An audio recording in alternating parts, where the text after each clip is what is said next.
you doing? Are you kissing my flowers? Watch out for the bees. You shoot. No, we don't want to shoo them. Will bees hurt you? Yeah. What will they do? Sting you. Bite me. Only if you what? What? Kill them. Only if you go after them. We don't want to go after them. You got it all right, just mixed up the word. Yeah, lots of bees. Look at this beauty. Check out this great blue lobelia. Bees are happy about this plant, I can tell you that much. Look at that. What is this?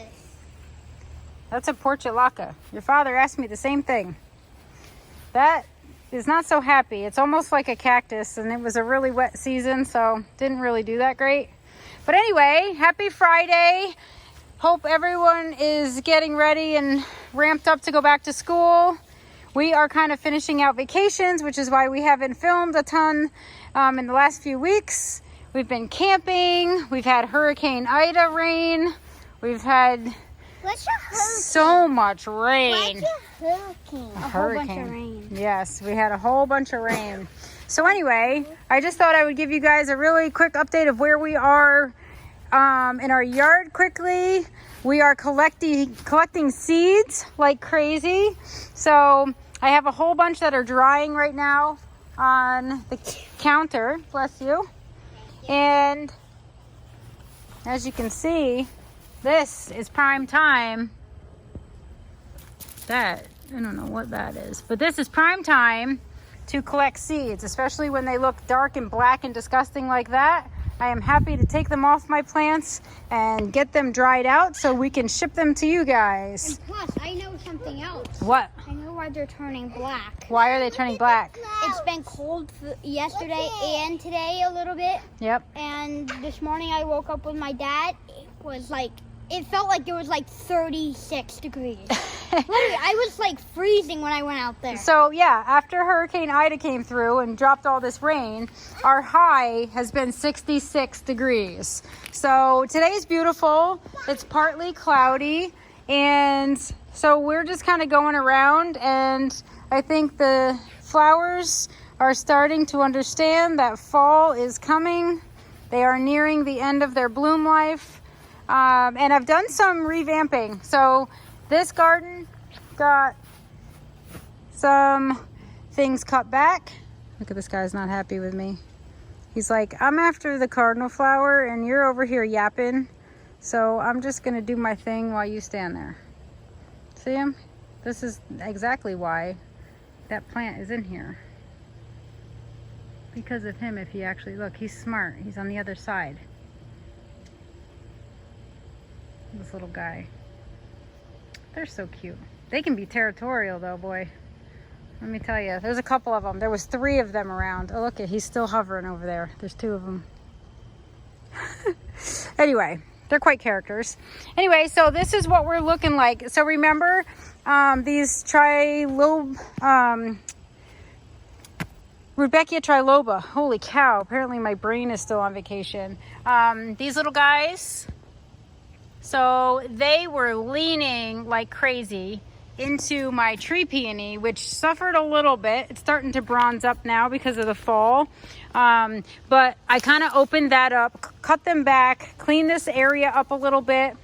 The blue night or dark night Caryopteris is really starting to come into full bloom. This is like such a pretty shrub. I love it. But anyway, see, that's just like a misty purple with the silver.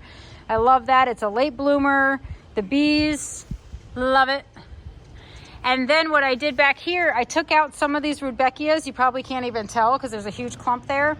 And I added another 2 Bleeding Hearts Heliopsis, which the deer have eaten the flowers off of. You can see where they're like nibbling at the top, and these are still in full bloom. So I have added a couple more in there because I do want that section of dark foliage when they're not in bloom, and then this late season orangey bronze, beautiful fall color mixed in next to that purple and the Rudbeckias. I think that's going to be a nice mix. So I did make that change. I also cut back some daylilies. So I pulled all the stems off. a little side note about the stem. So see how this is just nice and neat now? It's not like you have those yellow and brown straggly leaves. I am going to show you, after I cut them back, this is what you're left with, these stalks. And if you let them dry a little bit, they are hollow. You see these holes? My camera's not focusing at all lately. But anyway, see these little holes? These are prime real estate for mason bees and any other bees that need to overwinter and lay their eggs in stalks or in debris. So we are going to take those and put them in our little bug house and let the bees use them to overwinter. So that's just another cool thing that you can do to help out the bees overwintering. You can use any little hollow plant stem that you find in your garden. They use them naturally, so why not put them all together and help them out? Let's see, what else did I do? So I stacked up this Blue Fortune hyssop, which was laying down, and I had a lot of mildew and a lot of wet back there. So there's a gap right now, which is fine because we needed that to open up, air it out a little bit. The Pugster Blue is kind of, it is reblooming. It's just very not as beautiful as it was, but I can tell you it is starting to put on a lot of new buds. So it did take a while. Not real thrilled about that. I kind of wish it would just put buds out as the other ones die back, but it kind of does it all at once. So you have to wait. There's like a little lag period between bloom cycles. So anyway, the lobelia, the cardinal flower, is looking sort of, it's still good, but it needs a little bit of cleaning up and deadheading. But it is nearing the end of its bloom. It's so sad. It's September, right? I'm like, oh, everything, it's starting to go down to the other side. I'm not too happy about that. We have such long winters. This is another hyssop. This looks really pretty. I just love this. All the bees love it. The milkweed is starting to really get tall. It's still being attacked by aphids, but I did run my fingers down the stems today and take off a few, especially from the buds. I have seed pods. Look, there's another little booger. And I just took him off. I just took all his friends off today. So I don't know how he found his way. But anyway, so that looks promising. Although I will say, I think with milkweed, especially, let's take a look at the one next to it. This is another milkweed that's just a plain pink. It's just like the regular swamp milkweed that you would find. I think I'm going to take those out because I don't necessarily think they belong in this garden. They kind of want to naturalize and spread, which is what I want them to do, because I want them to fuel, you know, and be a host plant for the monarchs. But I would also not like them to take over where I'm having to manage them, which, had I thought about it, I probably shouldn't have put them there, but I just wanted to get it in the ground, and they were so pretty, and I just wanted them to be a part of this garden. So that milkweed, both of those different varieties, I'm going to put with the Ice Ballet milkweed. And I think I'm just going to have this mixture of milkweed plants. So I will take those out. I did cut back the Mighty Chestnut Day Lilies. See how I'm cleaning up the foliage? It just looks neater to me. And because once they're done blooming, this could be an entire mess of just rotting foliage. And then with the way that I cram things in this garden, it would literally just be a fungal heaven. It's awful. So I really do have to keep up on that. Anyway, Russian sage is blooming. Bajas still looking amazing. Sedum is starting to come into its bloom. I love this one in particular. This one is called Carl. That's it, just plain old Carl. But I like it because it's such a pretty bloom. It's really bright pink. What else? The euphorbia looks amazing. I mean, how can you not love that? Even if it doesn't bloom, the foliage is amazing. I did lose one of these, you guys. This is the intense orange. There was 3, and obviously the one that was here is no longer. It rotted right out. Like, I pulled on the stem and it came right off. the flowers were wilted, so I'm not quite sure what happened to the third one, but I have 6 of these, and 5 of them are still great. So it might just be a fluke thing. Obviously, we've had a wet season. Let's see. The berries are starting to come on my beauty berry.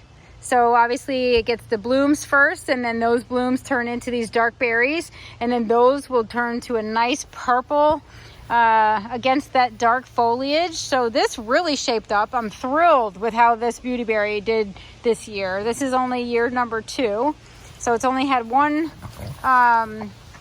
It's overwintered once, so I put this in last year, so I guess this would be its first year. I don't know. How do you count all that? Is it first year, third year, second year? Not sure. Hey, don't even think about lifting your leg. There are a million trees. Go use one. Little jerks, I'm telling you. Check these out. Berries.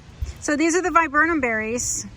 If my phone would get off its vacation time and just start focusing when I need it to, it would go a lot quicker.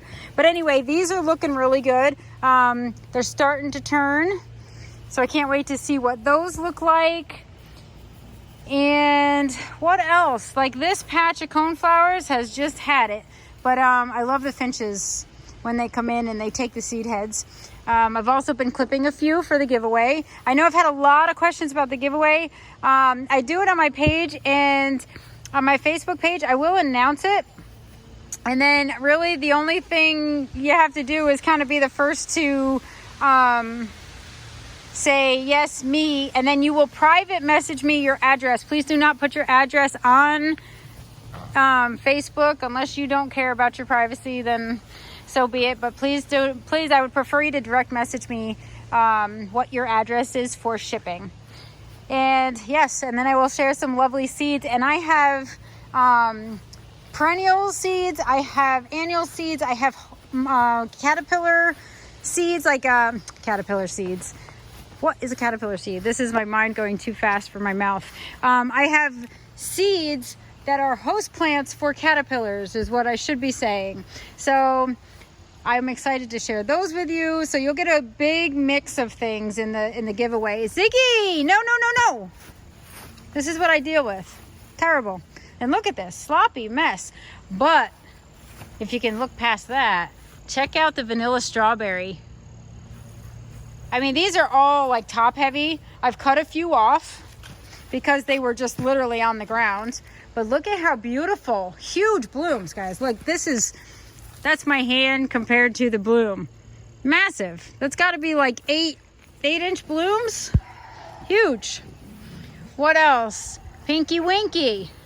This did amazing. I mean, the deer constantly eat this on me, so this year I'm just like, I'm like in awe of it. We've had massive blooms this year. Huge panicles. I mean, look at the size of that. Huge and beautiful. Look at the pink color on this. So I've had some amazing color changes on this. It's held up. The deer haven't eaten it. And I am just loving the fact that anchors the corner of this bed. Because look at that. I love it. I kind of wish I had a whole backdrop of it. Vanilla strawberry, it's huge. It's great. I think this one is really best for cutting. So if you're going to bring in hydrangeas, or you want to plant hydrangeas for cutting, this one produces such big, gorgeous blooms, but they flop. At least in my garden, they flop. So I kind of would like that hydrangea, the Pinky Winky, for if you're going to use it as a backdrop and you want it as an anchor and you're not going to cut flowers, I would grow that one. If you're going to grow flowers to cut them, right here. I mean, I guess you could cut Pinky Winky too, but if you're going to grow them specifically for this, these have just a cluster, soft, like cottony candy feel to them. They're just so pretty. But anyway, I was happy that at least I got some big blooms on that this year. Last year, that went to total brown for me. It went from white to brown. So it was just like a totally different year, totally different results. The asters are just starting to open. Come on, phone. There you go. So there are This is a huge patch of asters. By the way, this is only 2 plants. 2 plants. And that's how big that patch, all that soft green from here all the way to here. This whole thing is asters, pink asters. More pink. This is turning into the pink garden, but they bloom at different times, so that's helpful.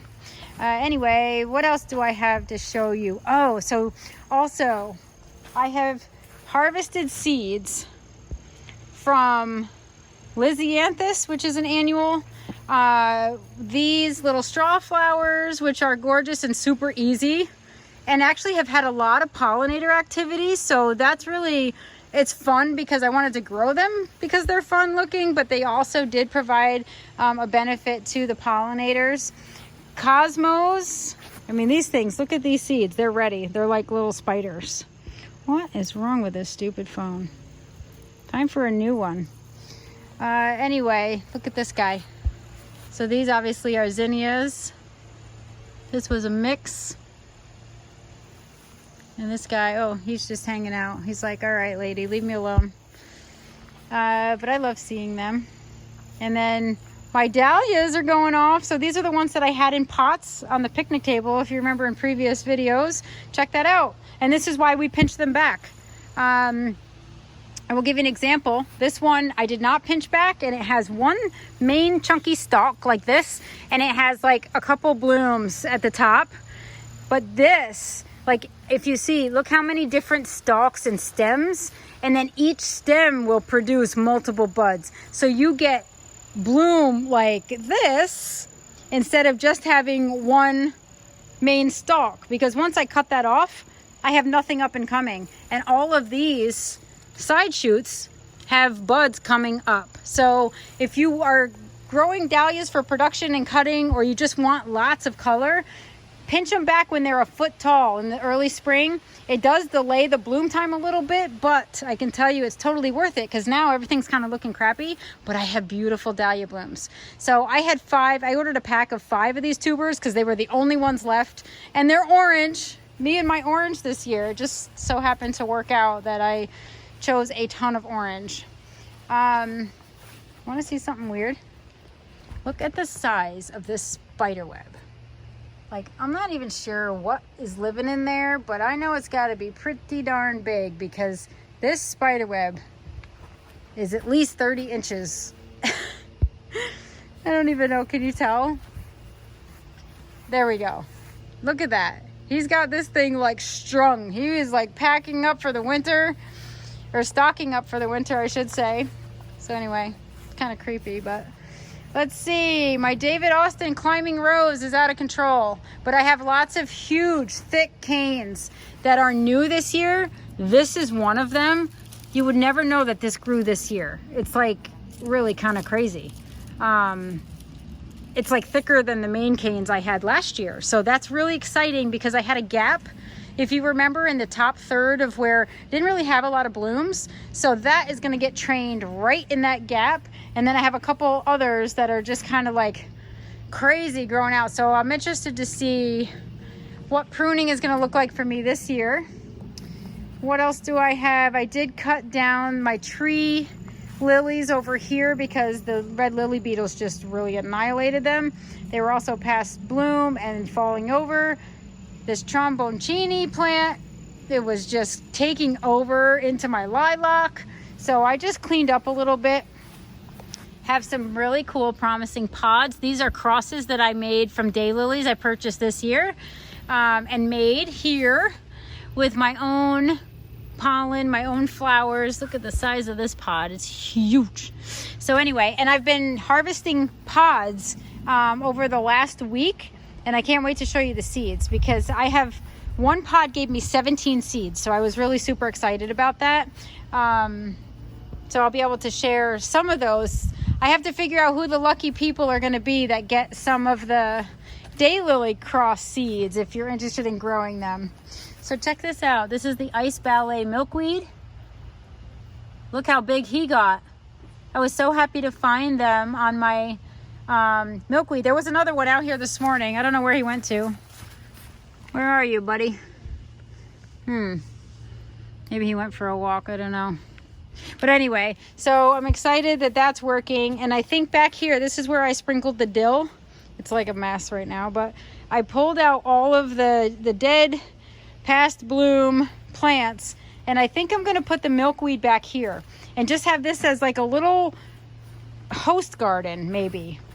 I think I like that idea, because I also have this garden here that I sprinkled a bunch of different annual seeds, and I think I have some milkweed plants in this, so I might move those over here. I'll put all the milkweed here and then just keep using this for my annuals. These are more dahlias. See how short and bushy this particular variety is? So I have lots of stems, and then the top produces multiple blooms. So you get like 7 stalks of blooms instead of just the one main bloom. And the color on this, like this one is cool. It's like a tropical. It goes from like this coral color to this peachy, and it fades to white. And the blooms are so intricate on this. I love it. So this one, that one in particular is my favorite this year. And this one's called Baron Katie. Beautiful. I kind of wish I'd stuck it in more of a prime location. And then of course, Fire Magic. This is, I've grown this one for a couple years, and I saved the tubers, and this is just beautiful. I love this one. It is a bloom king. It literally, and this one got pinched back. It has multiple stems and it's still 5 feet. So I'm excited. Still got lots of buds coming. Excuse me. So anyway, sunflowers are kind of past peak, but this is cool. Check this out. You leave them on the stalk, they're gonna produce their own little seeds. And then you can either save them, or you can, you know, plant them again if you have a long enough season to do that. Beautiful drop from the Drop Dead Red collection. Look at that. It's like a sun, really, when you look at it. It's just beautiful. Look how dark the petals come out, and then they fade to this beautiful color. I mean, if that's not a fall color, I don't know what is. This is also part of that collection. And I believe over here, this one, although we're on the second flushes of blooms, the big ones are done, but look how pretty that is. These are yellow with just sort of this like raspberry flare. These are kind of done. But yeah, see this guy? It's like a pinky sunflower. Beautiful. So yeah, lots going on. Still collecting things, still kind of deciding now is the perfect time for me. It's cooler temperatures, and like starting to get into the fall months. So now I have to think about, what am I going to do? What am I going to move? What needs to be thinned out? What needs to be spaced out? What didn't I like? And honestly, pictures help. So I'm going to go back into spring photos and summer photos, and then take a look at what I have going on now. This garden I think is not going to get too much revamping, as I did a little bit last year, added some things this year, other than some clean out and making sure I have sort of my fungal stuff under wraps. I don't want to leave wet foliage. I don't want to leave leaves. I don't want to just let seeds drop. I really kind of I want to keep the main plants in order, and I want to keep everything kind of neat and stocked and tidy as much as I can.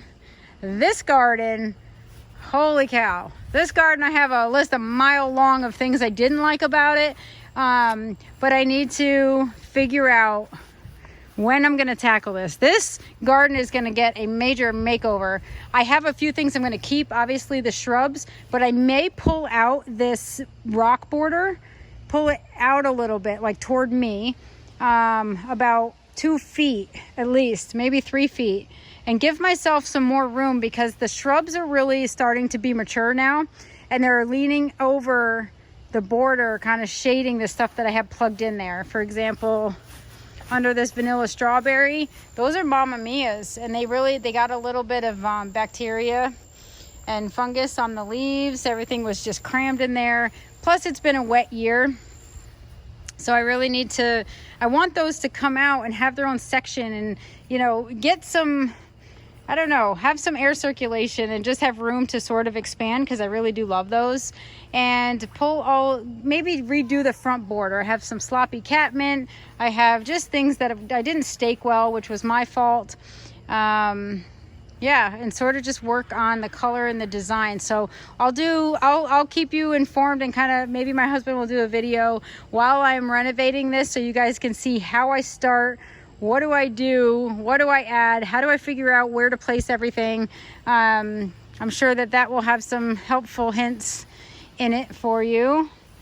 And, you know, every year I get into moving stuff around. So I kind of look forward to it, because then the next year I'm like, ooh, I can't wait to see what does well, what doesn't do well. Like this garden kind of always shapes up. I do have a lot of good things happening here. I can't wait for that 9 bark to the left of the birdhouse to fill in, so that I have this even 9 bark here, then the viburnum, then another 9 bark of the same color. So I'm looking forward to that backdrop. But also another thing is, when you're talking about design, for us, this garden, this sun garden, it has an interesting shape. It's almost like a kidney bean shape. Maybe I can zoom this out a little bit. It has a kidney bean shape for a reason. This is the view from our house, our driveway. If we're in the yard at the picnic table, we are only looking at this garden from this vantage point. So I don't really need too much going on the back side, because no one really walks around the back. There's a big slope down the back of the hill back there. This is right on the crest of the hill, starting to slope downward. So what I've done is just created this garden almost from a vantage point, so that when anywhere you are near the house or the picnic table or the vegetable garden, that garden looks good. It's cradled, it's nestled, it has a meandering border. It's just natural. It follows the contour of the land. So that is really helpful when you're designing the shape of a garden. It's really to understand how many areas of view are people going to look at it from. Am I going to see this from the back side? Is somebody going to drive by and see it? Is this just an area I want to view from the front and have it look good?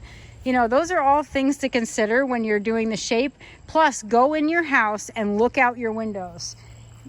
I'm telling you, you'll get an amazing epiphany of, you know what? I see the shape of this. I need to change it, tweak it, and you will love the changes you make, especially if you view your garden from the angles that everyone else will be viewing it. That is just super helpful. I did the window view from our bedroom upstairs, and it's amazing. I mean, I even love it. I look out the window and I'm just like, oh, look how pretty this looks. I love it. But anyway, so that's also a helpful hint. And then just kind of keep up, like all of my gardens kind of have that meandering, just curvy border. I don't have any rectangles. I don't have any circles really. This is probably the most circular garden I have, but I feel like it works for this spot. It's also sloping downward, which is why those rocks are there, to kind of create erosion control, because it is on a slope. So if you have a slope in your yard, you can still garden. You just kind of have to get creative with the border on the lowest point. That also is the case for the shade garden. What do you have? What do you have? Now I have to act. Oh, a lollipop. Aren't you something else? Dog's got a lollipop. And you have a dum-dum. Makes perfect sense.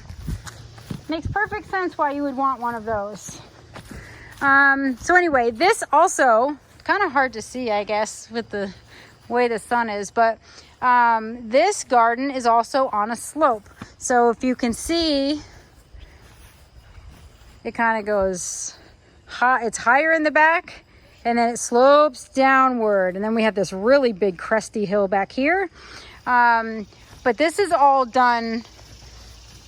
Sloping is actually not a terrible thing, because you have a lower viewpoint in the front of the garden, and then you can put things of the same height in the back of the garden and still be able to see them.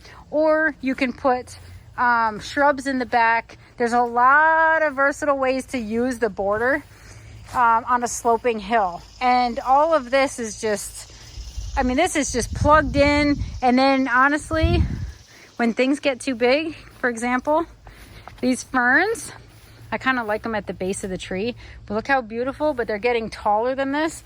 But guess what? It doesn't matter, because from my viewpoint, I can still see this shrub. I can still see this. I can still see, because it has that slope. So, you know, rules can kind of change when you're talking about planting on a hillside or a slope. And I also have, you can't see it now because this grass is huge, but I do have the rock border, which may need to come out, but I do have a rock border for erosion control. Even though it didn't really work for my mulch, it did wash out this year because of all the rain we got. But anyway, here's my flattened sedum, which I'm just leaving because honestly, from down here, you can still see some pink, and it doesn't look as awful as when you get right up on it and over top of it. But anyway, it's doing its best. And we have things like this that are just really cool and new. Like, I don't know what that is, but I'm going to take a picture and research it later. But that's obviously loving the sedum. And it will hold its bloom for a while. So not everything fared great this year, but you know, things still look good. The grasses are kind of getting to a point where I need to slice them again. They're really, man, they are cascading like crazy, which I love. Took me a long time to get there, but this is where I can actually slice off grasses and have free plants, free mature plants to put anywhere else in my shade side of the property. So that worked out. The rising sun, looking good, despite knocking off that branch early on.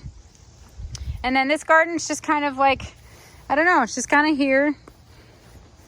It's filling in, it's doing its thing. The hydrangeas still look good. This Aralia, Sun King, check out the blooms. They're like little balls, and there are tons of bees on them.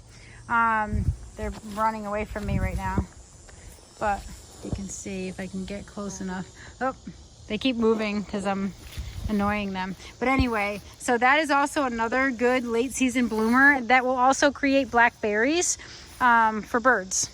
So I'm happy to see that really doing well there. And this sweet fern is a host plant for a few things. So what I've seen, check this out, I've got some runners. It's starting to colonize. So I have to make a decision about this guy or about this garden. Am I gonna let this naturalize and kind of let that take over? Because it's obviously happy. It's a woodland fern, but it's also a host plant, which I want because I want those silver hair streaks, and I want some of the other butterflies that it's a host for. But it is starting to sort of send out these little runners and create new plants. So that's great for me, but if I want this to be sort of a maintained, nice looking garden, I can't really do that. So I think this little spot might become just like this little naturalized host garden, and maybe I'll just keep it really simple. Let the sweet fern kind of take over and just leave it as is and kind of let it do its thing.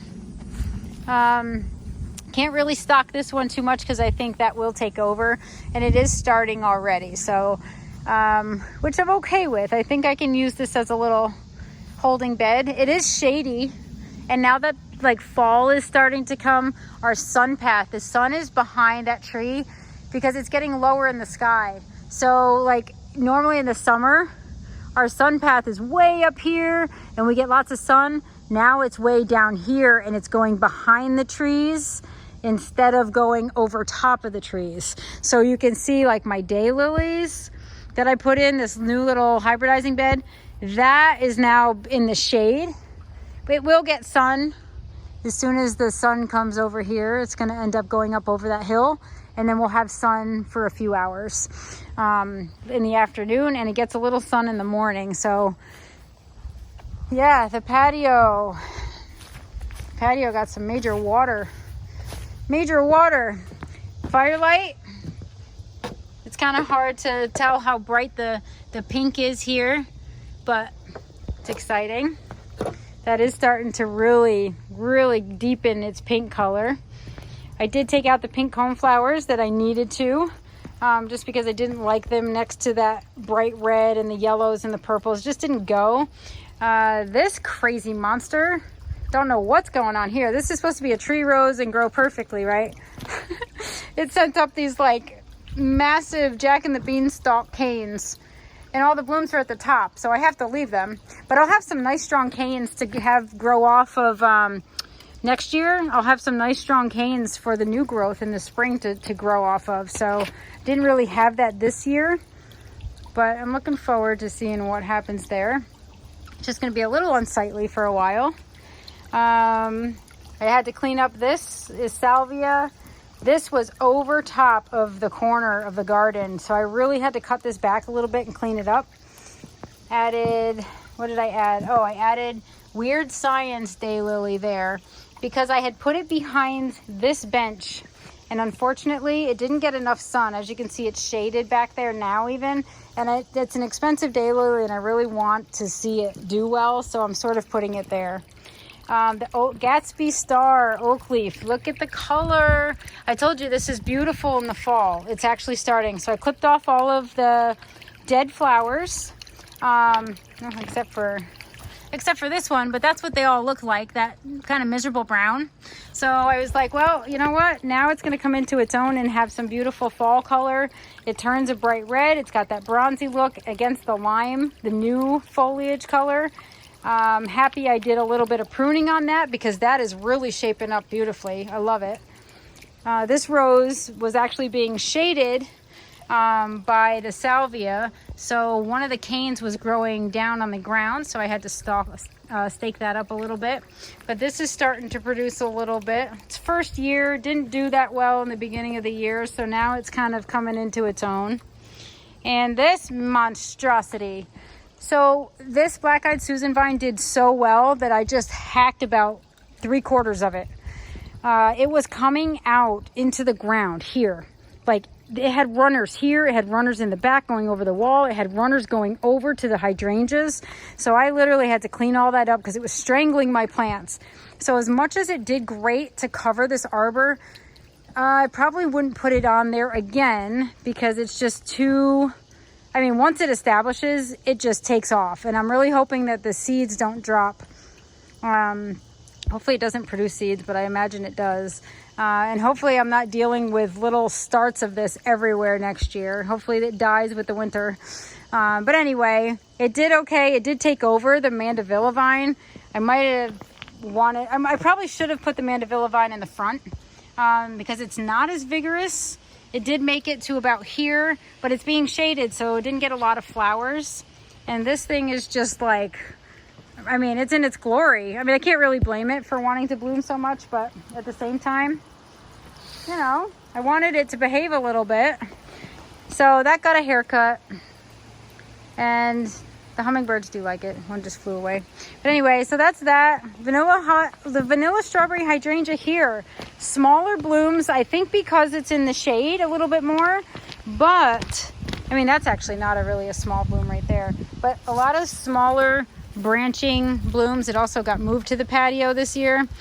And they just flop. So it's not just the one in the cottage garden that's flopping.